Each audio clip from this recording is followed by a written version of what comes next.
Chapter-3. Sai Baba's Sanction and Promise. As described in the previous chapter, Sai Baba gave his complete assent to the writing of the Satchiritra and said, "I fully agree with you regarding the writing of the Satchiritra. You do your duty.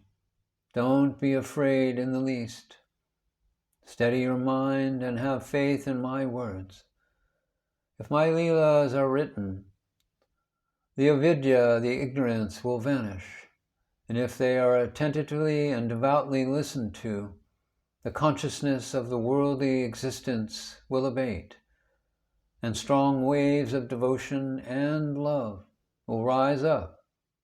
And if one dives deep into my leelas, he would get precious jewels of knowledge." Hearing this, the author was much pleased, and he at once became fearless and confident, and thought that work was bound to be a success. And turning to Shama, that is, Madhava Rao Deshpande, Sai Baba said, "If a man utters my name with love, I shall fulfill all his wishes, increase his devotion. And if he sings earnestly my life and my deeds, him I shall beset in front and back and on all sides. Those devotees who are attached to me, heart and soul, will naturally feel happiness when they hear these stories. Believe me, that if anybody sings my leelas, I will give him infinite joy and everlasting contentment. It is my special characteristic to free any person who surrenders completely to me, and who does worship me faithfully, and who remembers me and meditates on me constantly.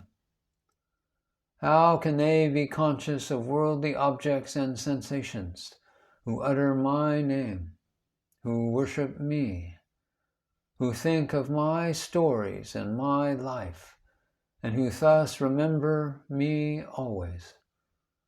I shall draw out my devotees from the jaws of death. If my stories are listened to, all the diseases will be got rid of. So hear my stories with respect, and think and meditate on them, assimilate them. This is the way of happiness and contentment.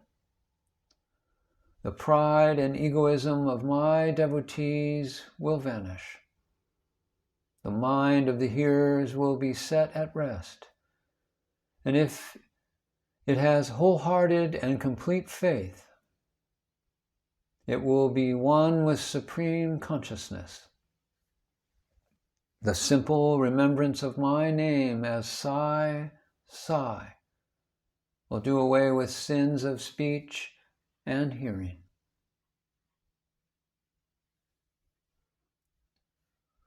Different works assigned to devotees. The Lord entrusts different works to different devotees. Some are given the work of building temples and muths, or ghats, on rivers. Some are made to sing the glories of God. Some are sent on pilgrimages. But to me was allotted the work of writing the Satchiritra. Being a jack of all trades, but a master of none, I was quite unqualified for this job. Then why should I undertake such a difficult job? Who can describe the true life of Sai Baba? Sai Baba's grace alone can enable one to accomplish this difficult work. So when I took up the pen in my hand, Sai Baba took away my egoism and wrote himself his stories. The credit of relating these stories therefore goes to him and not to me. Though Brahmin by birth, I lack the two eyes, the sight or vision of Shruti and Smriti, and therefore was not at all capable of writing the Satchiritra. But the grace of the Lord makes a dumb man talk, enables a lame man to cross a mountain. He alone knows the knack of getting things done as he likes. Neither the flute nor the harmonium knows how the sounds are produced. This is the concern of the player. The oozing of the Chandrakant jewel and the surging of the sea are not due to the jewel and the sea, but to the rise of the moon. Baba's stories as beacon light. Lighthouses are constructed at various places in the sea to enable the boatmen to avoid rocks and dangers and make them sail safely. Sai Baba's stories serve a similar purpose in the ocean of worldly existence. They surpass nectar in sweetness and make our worldly path smooth and easy to traverse. Blessed are the stories of the saints. When they enter our hearts through the ears, the body, consciousness, or egoism, and the sense of duality vanish. And when they are stored in the heart, doubts fly out to all sides. Pride of the body will fall, and wisdom will be stored in abundance. The description of Baba's pure fame and the hearing of the same with love will destroy the sins of the devotee, and therefore this is the simple sadhana for attaining salvation.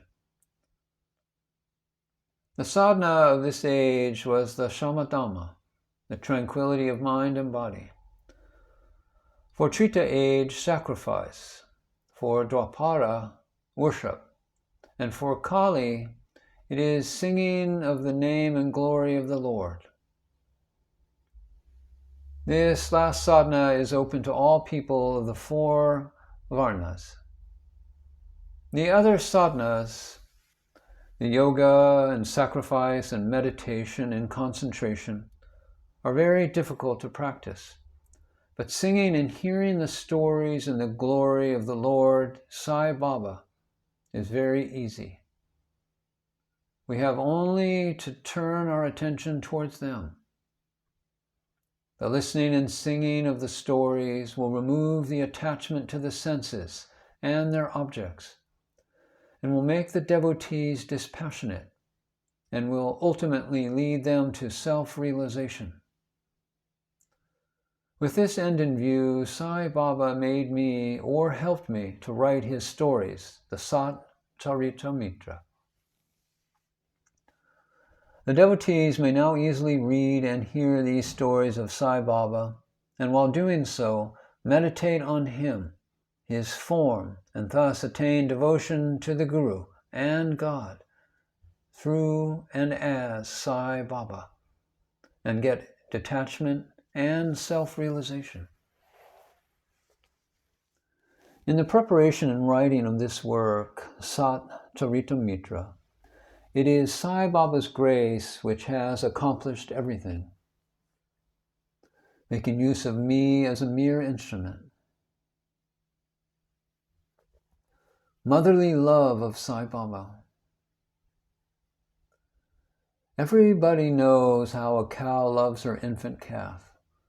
Her udder is always full, and when the calf wants milk and dashes at the udder, out comes the milk in an unceasing flow. Similarly, a human mother knows the wants of her child and feeds it at her breast in time. In case of dressing and adorning the child, the mother takes particular care to see that this is well done. The child knows or cares nothing about this, but the mother's joy knows no bounds when she sees her child beautifully dressed and adorned. The love of mother is peculiar, extraordinary, and disinterested, and has no parallel. Sadgurus feel this motherly love towards their disciples. Sai Baba had this same love towards me, and I give an instance of it below. In 1916, I retired from government service. The pension that was settled in my case was not sufficient to maintain my family decently. On Guru Purnima Day, it was the 15th that year, I went to Shirdi with other devotees. There, Mr. Anna Chinchankanar, of his own accord, prayed to Baba for me as follows. Please look kindly on him. The pension he gets is quite insufficient. His family is growing. Give him some other appointment. Remove his anxiety and make him happy. Baba replied, he will get some other job, but now he should serve me and be happy.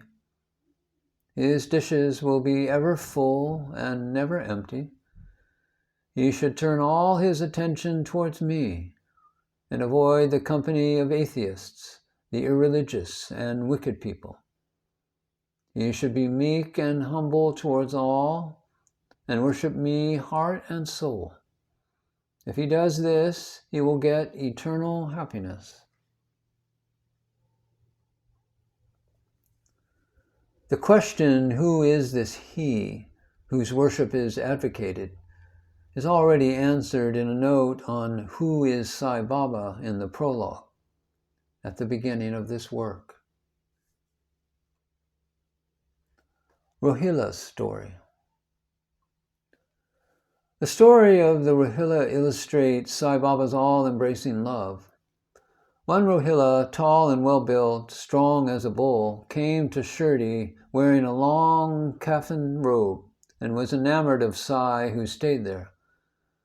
Day and night he used to recite in a loud and harsh tone verses from the Holy Quran and shout, Allahu Akbar, God is great. Most people of Shirdi were working in their fields by day, and when they returned to their homes at night, they were welcomed with the Rohilla's harsh cries and shouts. They could get no sleep and felt much trouble and inconvenience. They suffered in silence this nuisance for some days, and when they could stand it no longer, they approached Baba and requested him to check the Rohilla and stop the nuisance. Baba did not attend to their complaint. On the contrary, Baba took the villagers to task and asked them to mind their own business and not the Rohilla.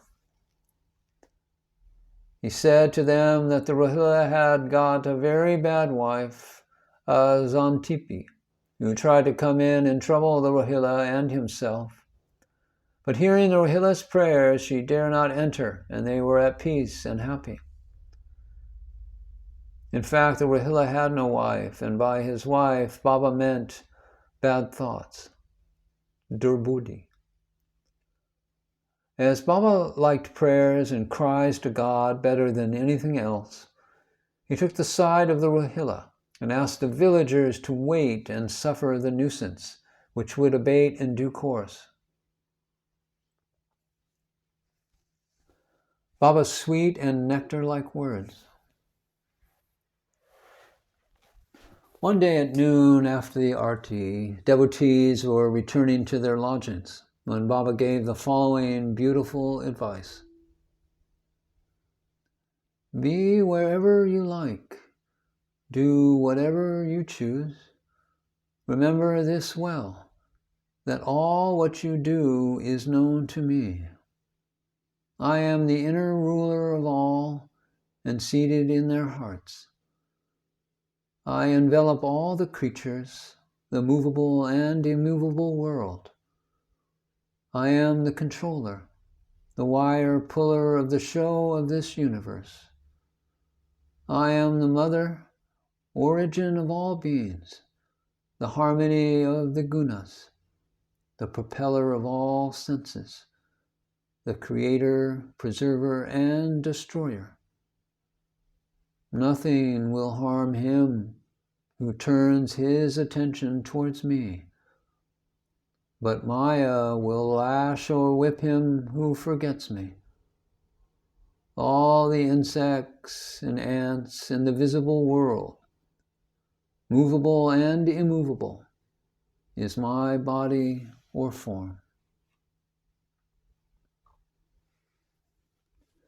Hearing these beautiful and precious words, I at once decided in my mind to serve no man henceforward, but my Guru only.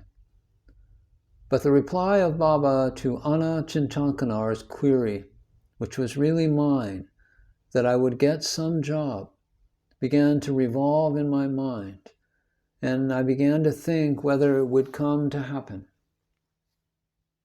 As future events showed, Baba's words came true, and I got a government job, but that was of short duration. Then I became free and solely devoted myself to the service of my Guru, Sai Baba. Before concluding this chapter, I request the readers to leave out the various hindrances of indolence, sleep, wandering of mind, attachment to senses, and turn their whole and undivided attention to these stories of Sai Baba. Let their love be natural. Let them know the secret of devotion. Let them not exhaust themselves by other sadhanas. Let them stick to this one simple remedy, listening to Sai Baba's stories. This will destroy their ignorance and will secure for them salvation. A miser may stay at various places, but he always thinks of his buried treasure. So let Sai Baba be enthroned in the hearts of all. In the next chapter, I shall speak of Sai Baba's advent in Shirdi. Bow to Sri Sai. Peace be to all.